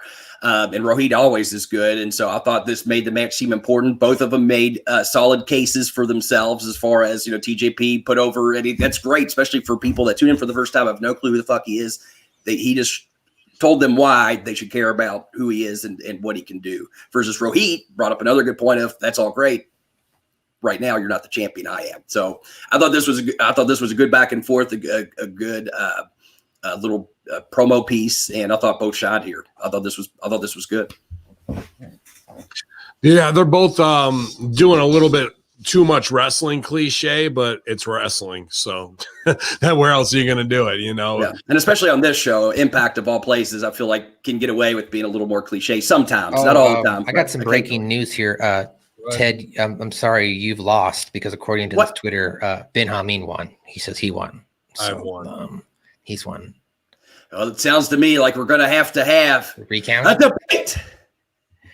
A master debate. I think, even if I win, that could mean that Ted is president, because I'm just the brains behind the shadow government, right? Yeah, I am in the shadow. That's true. Every good president has to have a Steve Bannon. We know this. That's it. I am the hacker. And I did stooge off some stuff on Russo brand about, we actually tried to call this Connecticut number that trolled me with some crazy shit. So there's some interesting stories on Russo brand on Patreon this week. Can work better mirrored. Happy Lana Day backwards. I got you. Yeah.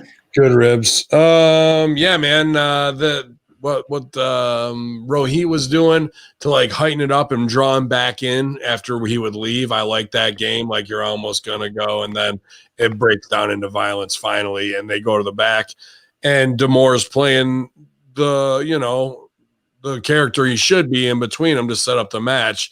And I I liked the chemistry between these two guys. I think they play well off of each other, no doubt.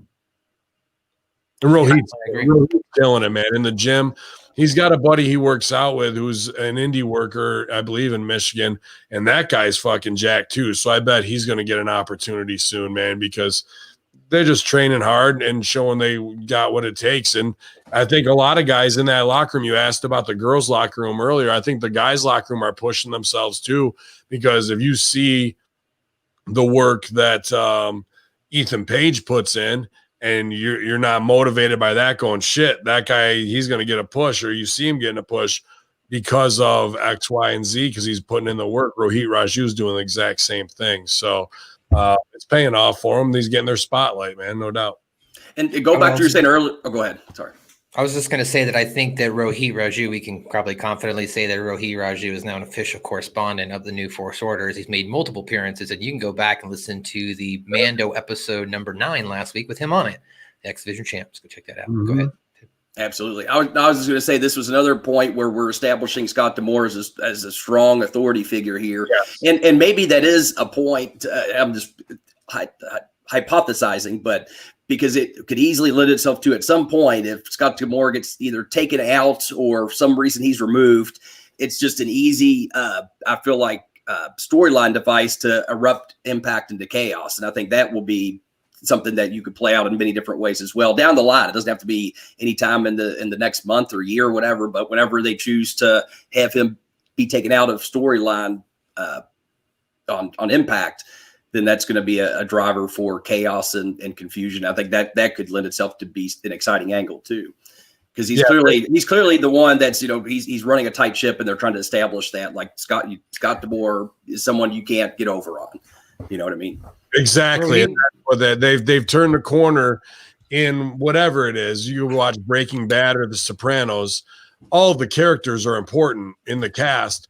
And sometimes it's going to be Christopher's story and not Tony Soprano's story. There's going to be Paulie's story, and you're going to see it from that point of view. And that's what we did this week with D'Amore's character for the first time. He went from being a background player to being the main focus of the show. I think Rohit has been, in my opinion, cuts the best promo on Impact.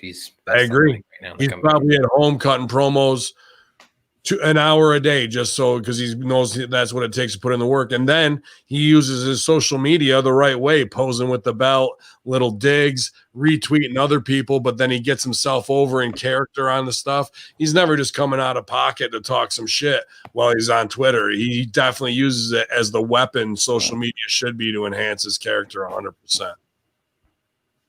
Yeah, I don't know. K-Bob thinks that Greek God Papadon is actually buddying up with Rohit, so that way he can steal the X Division championship. That'd be a phenomenal match on X Division for the X Division title if there's an open challenge. GGP versus Rohit Raju, it would be as good as anything you're going to get out of TJP, and in a different way. He could definitely run with the ball, dude. Absolutely, I love that idea. Well, backstage now, we got TJP and Raju. Oh, I guess I don't want to skip over this. First, there was the Gaia Miller interview with with Chris Sabin. And Chris Sabin basically challenges one of the Larry D or the other guys, Triple XL, to a match. Anything, comments? Uninspired. Yeah, it was really boring. Okay. It was boring. It just felt uninspired. It didn't really felt like he gave a shit. I'm just being honest. That's why I felt boring. To me, it's just uninspired. He didn't feel like he cared. And if he's bored, then I'm bored. So, yeah. I was so uninspired. I turned it down, pumped up the music, dude. He looks like I just was watching Always Sunny. He looks like Dennis from Always Sunny. Yes, he does. So that's what I'm thinking. Instead of doing that, because Dennis is kind of that wave shit off too. I would try and bring them in. I would try and bring Charlie in and do a little something with him that way. Like maybe they get Charlie and I love Charlie Day. Yeah, he's the best character on that show. Charlie starts calling him Dennis, and he's like, "I'm not Dennis," and like that's his fucking new thing. Like Charlie just thinks that really is Dennis, and he's following him around Impact. And then you bring in his wife and fucking and as Sweet D at the pay-per-view, and holy shit! Well, his wife isn't D. His wife is the waitress. Yeah, is it? Yeah, Mac is married to D. Married to Sweet D. That's right. You could. I think you could get them all. Oh yeah, that'd be great. You could do it, and fucking it would be. And then what do? You do the gimmick match where they come out as the fucking birds, the eagles, the birds of prey, or something like that. Yeah, and you do that whole fucking thing again, and Saban resists the whole way, just like doing what it is, and then at the payoff, the trash man. The whole match goes down, and then Dennis, when they're leaving, Dennis pulls up in his fucking SUV, and they look each other up and down, and that's the only time you see Dennis and Saban together. That's good. I like that. That'd be great. I'll say, as an It's Always Sunny fan, anything involving them, I'm all for. Dude, I think they'd go for it, and I think that'd be a smart get for them, dude. Yeah. I think it'd be mutually beneficial. Yeah. Yep. I just recently got into Sunny this year, so it's been nice. I've been having all this content to binge for the first time. It's great. It's good. It's so good. It's so good. There's not one likable character on that show, but go ahead. That's why I like it. Right. Well, backstage, 2 likable characters we were arguing, TJP and Raju from the last scene, as they're continuing to jaw-jack back and forth until Scott D'Amore jumps in the middle and he proposes an idea that will get both a match. If Raju wins, TJP will not receive any more X Division title opportunities while Raju's champion. And of course, in that regard, if TJP wins, he gets to be the champ. So we'll see how that plays out next week. It looks like that's going to happen next week. That's not going to happen at Turning Point. So that tells me that there's probably going to be some sort of mishap next week, and it'll get pushed to the pay-per-view. Some shenanigans are going down. Shenanigans, I think, are going to go down because they're going to set that up for the pay-per-view, unless they're bringing somebody else in to take on Rohit. We then head back out to the ring for our next match, which was Ethan Page with Josh Alexander taking on Doc Gallows and Carl Anderson. Of course, Ethan Page looked great in the match. Looks awesome. But ultimately in this match, we get Page getting knocked out by Gallows with a huge punch to the jaw. And he went for one final pin, and he got the pinfall victory. So the winner of this match was the big LG, Luke Gallows. What'd you think about this 5 more minutes, Hamin? Start with you. Big LG up because they need to get back on top, and it's a singles, and it came off the slap, which popped me this week. And again, dude, Ethan Page absolutely killing it on social media when he wants to with slap chop. What was it? He had slap mid or something like that. He slapped Gallows in the face last week, and did you see he put out a little video on his own Twitter and it went viral? I even retweeted it right away. I was like, God, dude, this is so good. I gotta fucking give up my gimmick infringement charges, right? Because he's seen me slap the fuck out of people plenty of times on the indies, so he popped for it right away. But that was great, and this was the payback for that.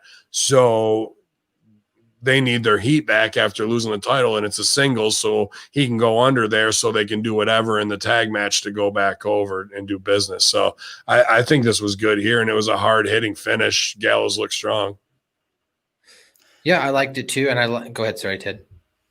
I was just going to say, the only thing I'll say from a wrestling standpoint, and maybe I have to admit, probably it's more so my own bias versus anything else, but I did think Luke Gallows looked a bit sloppy in there, because there's a couple things. Like one point, he took Ethan Page and walked him back to the ropes, and that's like a big no-no. Then when he hit his big boot or big kick, you could tell it missed by a mile. Luckily, they got the camera changed. And then when it came time for the final cover, when you're supposed to face the hard cam, he faced exact opposite of the hard cam. And I was like, he knows better. So to me, I just felt like he was kind of just going through the motions. I mean, it was fine, but I did feel he was a little bit sloppy in this match compared to other performances, because he doesn't always do that, but I felt like he was phoning it in on this match. I said that when we were live chat. I go, there's your WWE package right here. He's walked through this 58,000 times. He could do that in his sleep.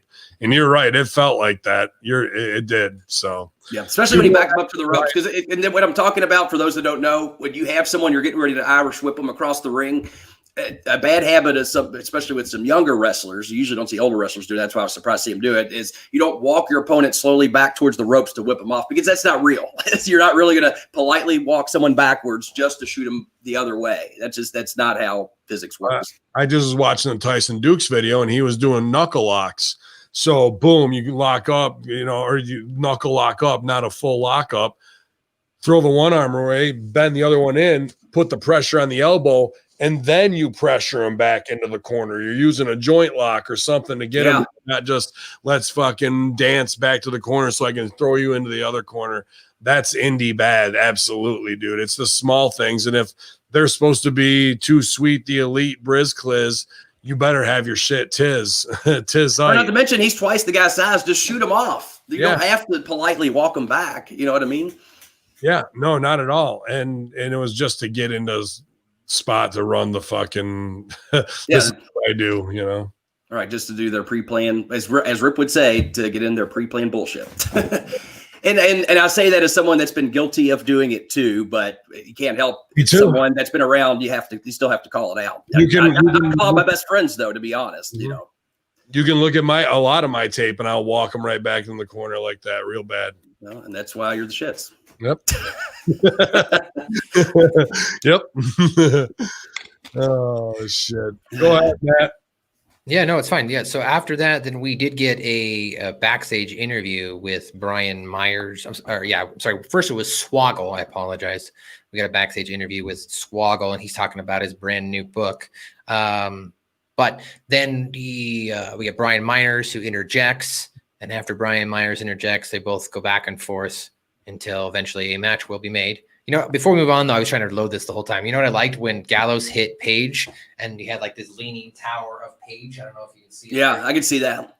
Yeah, I like that. I like the GIF that Impact. Oh, dude, that's the fucking Nesty Plunge cell. I've said that right there. That's one of my favorite cells, that knockout.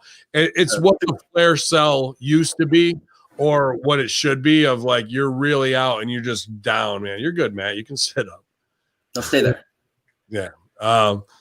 But yeah, dude, that was a great sell on that too. But Gallows does a lot of the same offense I do. He takes that fake Kane shit and he just uses it over again. He's just using Kane stuff. That's got to be Kane. So, what did you think of this? What did you think of the interaction? I'm sorry, with Hornswoggle and Brian Myers backstage. Ted, did you like this setup for this match? It was an interesting choice, not one I expected from Hornswoggle.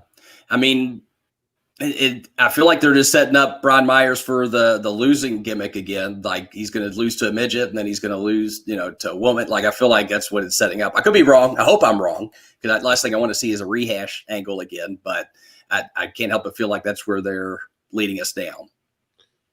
Yeah, I'm with you there too. I hope they don't, because him and Dreamer, even though they put him in that match, that's one thing. But if they're trying to elevate, Brian Myers, now Dreamer's doing Sherlock Holmes.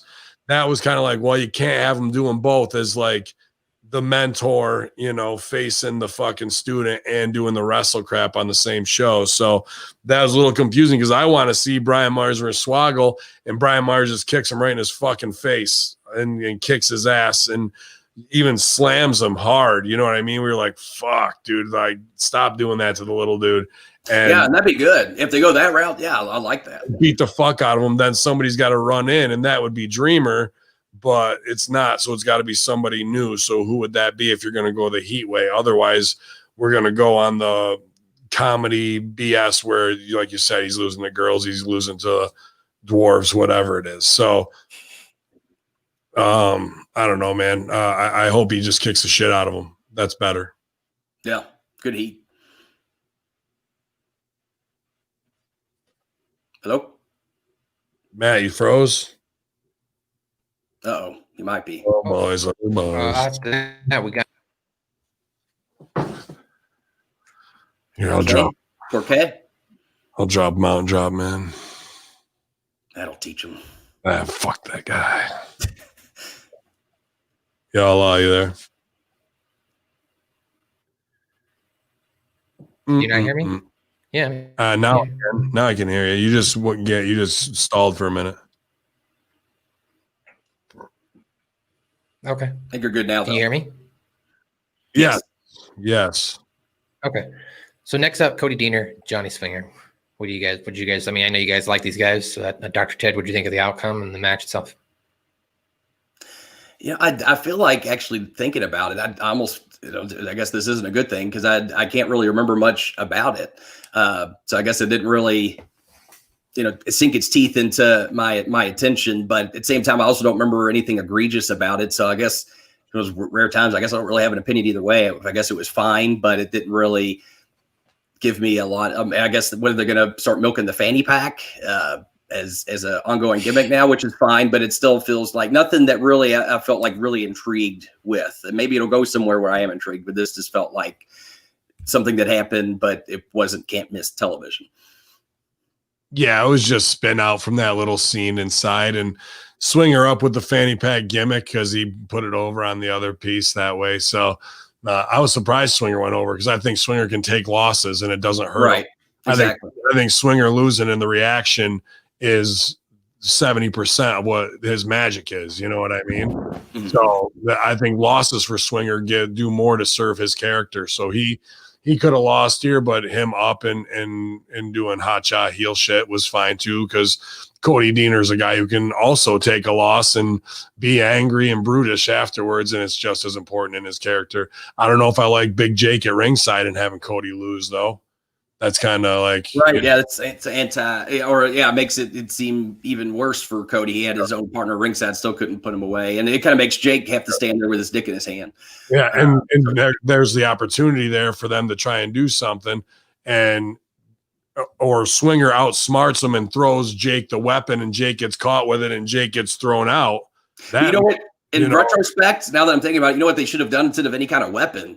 They should have done the powder spot, the Fuji spot that they established. Fuji, yeah. And then they fight over the powder, and then one guy gets it. I mean, they could have made a whole rib out of this. One guy gets it, the other guy gets it, then the referee gets it, you know what I mean? And then they're all blind, and that could have been that could have been great. But hindsight's 2020. But yeah, but thinking about what they've already established on Wrestle House, the Fuji powder in the eye should have been the whole story. I agree.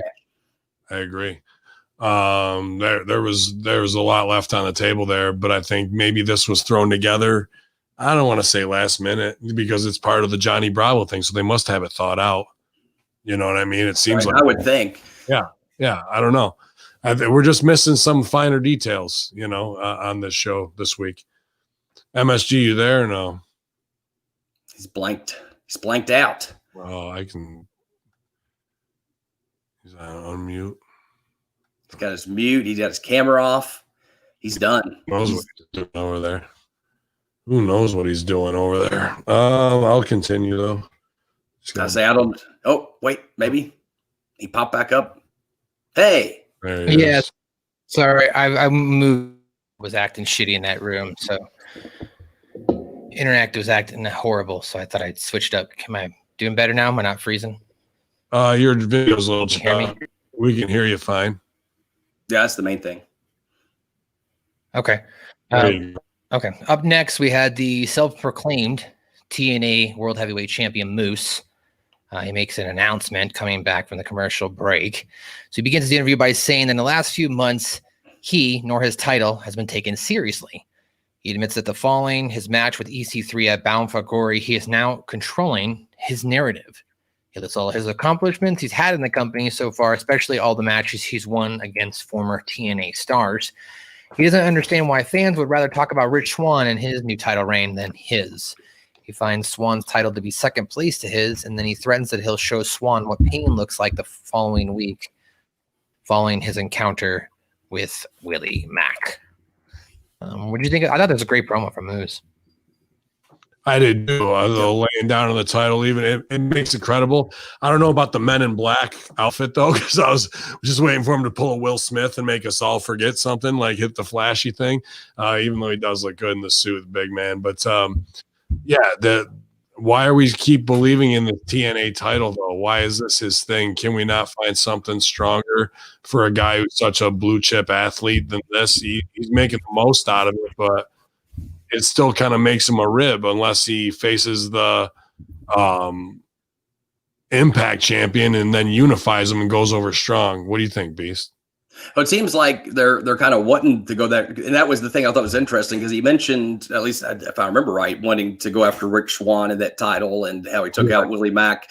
But the only thing that made it not really that undermined it was the fact that we already saw Rich Swann is backstage hanging out, and all this happened to Willie Mack in the middle of the ring, and didn't come help him. And so I guess that friendship they were trying to put over during the course of this promo really wasn't, it didn't mean anything. His friend didn't come out and help him. Well, so that was the part that I was like, that's ridiculous. A little he was bit. in the back. He was in the back hanging out with Eddie Edwards. He's singing songs. Yes. They were having campfire night. Yeah, exactly. Yeah. Well, Willie Mack did run down to the ring and unleash his wrath. That's what the people wrote down. But it felt like the promo basically, before throwing down. If you were an uneducated fan, or even if you were an educated fan, you basically just told the fans, hey, this guy has a best friend, and we need to watch out for him. And then there was no best friend to be had. So it's like you set an expectation and then didn't follow through on it. And I felt that was kind of weird.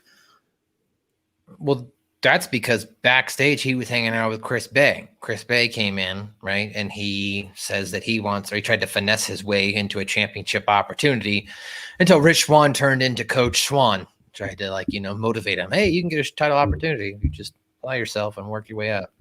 So maybe that's why. I mean, it wasn't out of place.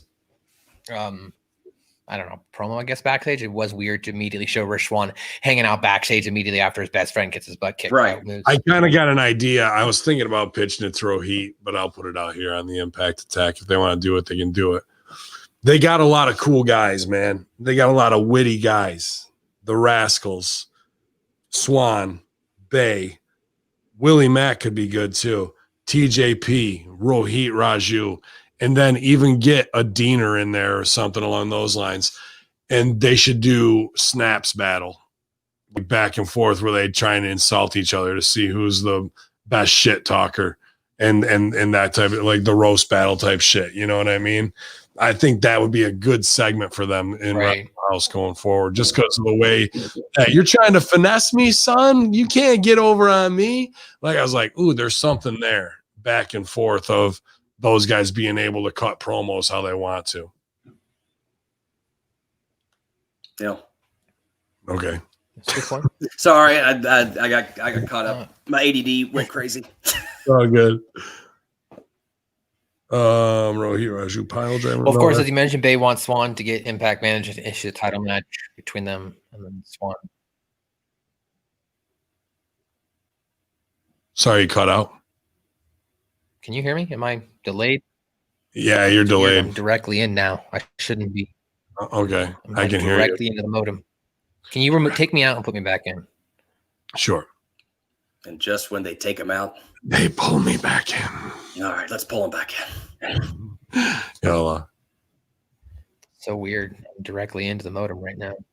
Mm-hmm. Oh, yeah, they're saying K-pop. He'd be great to bring on the show too. Jeff Ross would be great at Impact. That'd be somebody you could get for a good price, dude. Oh yeah, no doubt. That would be funny. And he could even cut his own little promo. He could do his own little backstage thing too, where he likes to, he get a Netflix shit out of it for you as well. I don't know why, they're not making these choices. What was next? After thorough investigation, Sherlock Dreamer rounds up the last 10 suspects. The wedding party, Father James Mitchell and Ty Valkyrie believe that they are not the prime suspects because, in their words, they're angels. The whole room laughs. Each suspect gets their mugshots taken, and this mystery is far from over. That was good with the mugshot. That one after another made me laugh. And James Mitchell's thing where he does it, tongue in cheek, and then he even throws himself under the bus. He's like, "Fuck it, I'd suspect me too." That was good. Everybody has their little cameo in this. He's gone. He gone. He's had enough. It wrapped it up all right. But man, maybe it's just in the wake of Bound for Glory, and they didn't have time to do a lot of produced stuff. True. But, out of all those scenes, this was the best one of the whodunit. But I think we really needed a Rosemary at Johnny Bravo's bedside scene in this show to either open or close, Yeah, I can see that. Yeah, that would have been more compelling television for sure. Oh, shit, there he is. Let's see if he got his gizzo this time. Hopefully that looks better. Yeah. All right. I don't know what was going on. All right. So I'm assuming you wrapped up that conversation. Now we're on to the next main event. Eric Young, Sami Callihan. It was the last match. It might not have been the main event, but it was the last match. Yeah. Eric Young and Sami Callihan taking on Eddie Edwards and Rich Swann, accompanied by the ring Ken Shamrock, which I still attest with 20 guys I can take him, but that's neither here or there. The conclusion of this match, we see Callihan gaining the pinfall victory as Edwards is distracted. Callihan sets Edwards up for his cactus special, and he picks up the pinfall victory. And then afterwards, we see the fallout from that with Sami Callihan and Eric Young as being the winner, and that concluded the episode. What do you guys think of this match, Dr. Ted? I would say again, this is where I felt like it was decent. I can't say that I felt like completely compelled, like, wow, this is something that I feel like I have to continue to watch and see how it develops. And I'm just so intrigued as a viewer. At the same time, I can't say necessarily that it was by no means was it bad, but also I can't really figure out why, but I did not feel overly invested. And maybe that's me and that's my personal bias towards it. But I would say just I don't feel like I've been given a lot as a viewer to sink my teeth into as far as understanding. I guess understanding the why behind why are these characters. One, why is we still haven't really gotten a really good explanation as far as why Ken Shamrock is aligned with Sami Callihan, and we also haven't really gotten a reason to really see who Rich Swann is as a babyface, because we saw he was angry. He was angry. Now he's happy, and that music needs to go, in my opinion.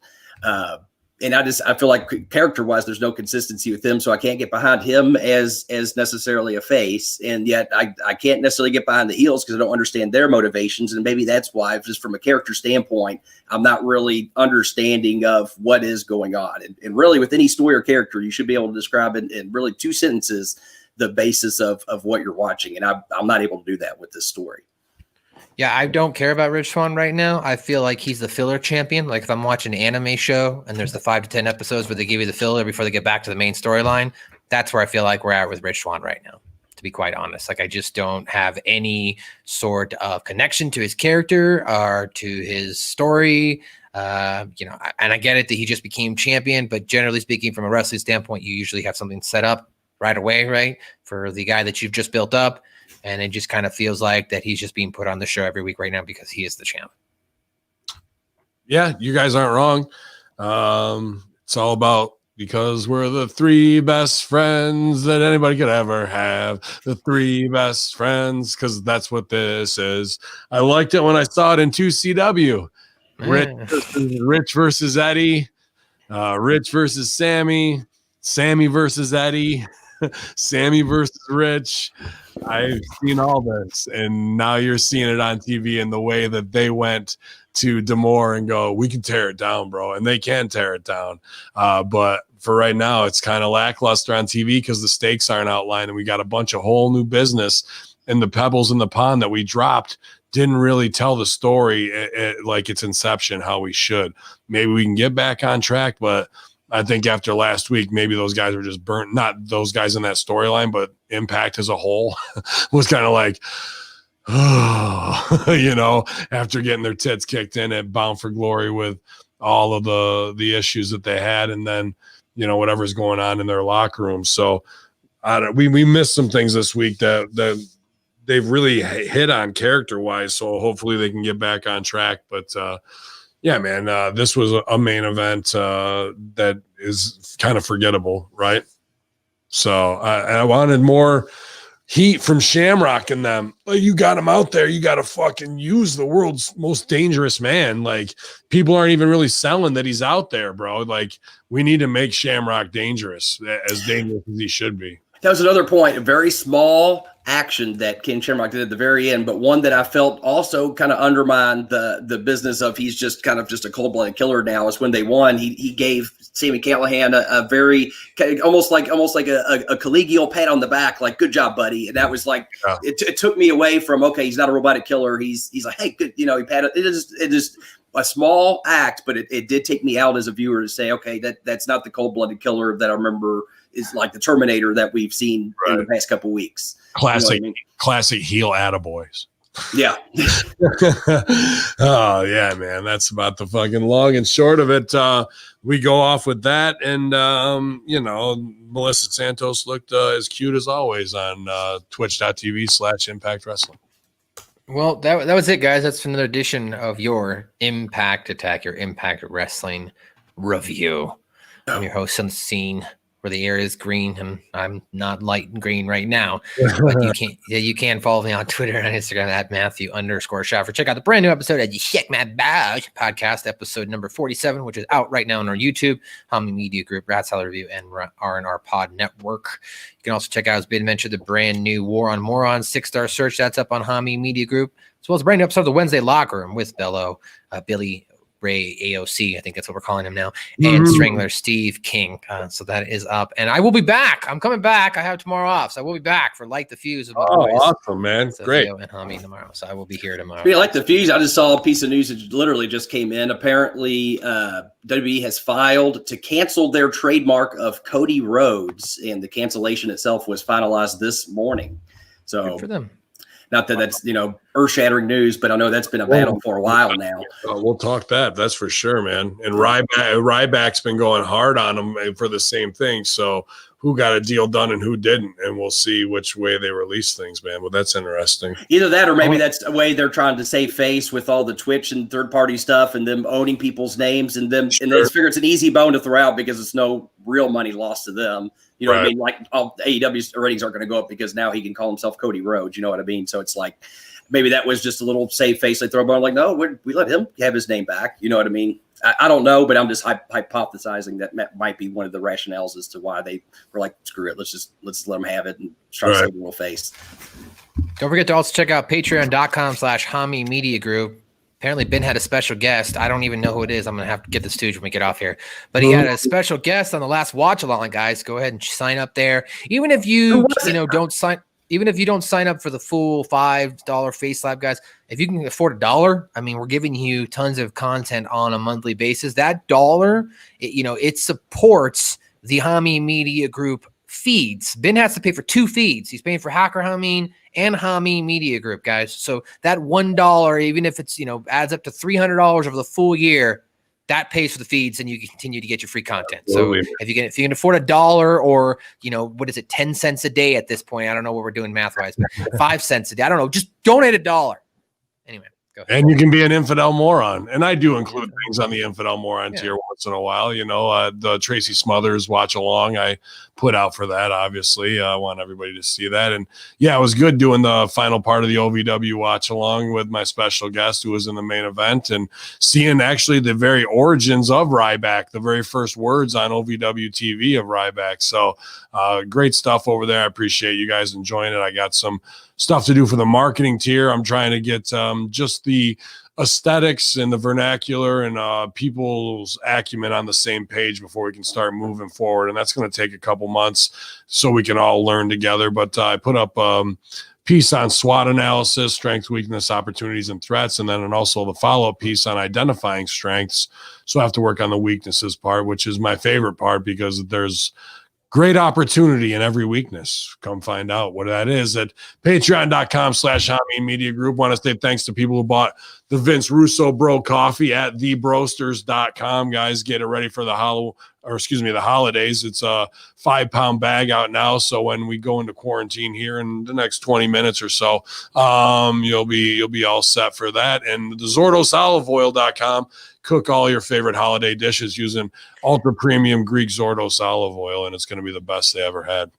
Use the promo code BRO5LB, and you'll save like $8 to $10 off of the 5-pound bag of coffee, guys. BRO5, the number LB. And of course, also check out Dip and D's brand new podcast tomorrow, Star Trek with John Enright. That will be back. The Academy. John got a brand new mic, so now they sound both really well. The production is amped up on that. I actually saw my buddy Big T this weekend too, and he had his Star Trek Fleet Commander jacket on, not just because it was Halloween, but he goes on the cruises and everything, and I wanted Big T to be a co-host on there. So now that we got it started, I'm going to send him some so we can see what they're doing. And my buddy Big T might be joining Star Command as well. So Triple D dressed up as Star Command last weekend. I think I dip a donuts. He put on his Instagram. That's just I've already photoshopped that. I've already every, photoshopped that picture. every day he wears that. That's not just Halloween. That'll be on an HMG flyer here because I photoshopped that. So that's all I got. Sorry, go ahead. No, man. It's end the show. End the show. We're done. We're doing live. We're out of here, man. It's prowrestlingtees.com/Ben Hamin. Go check out Russo Brand. Great stuff on Raw and SmackDown Review and on Master Shoot Theater. A lot of fun. We're just shaking up the industry, man, and the street team's absolutely killing it. So you can't escape it, infidels. We're everywhere. Everywhere. Forget about it. Yalla.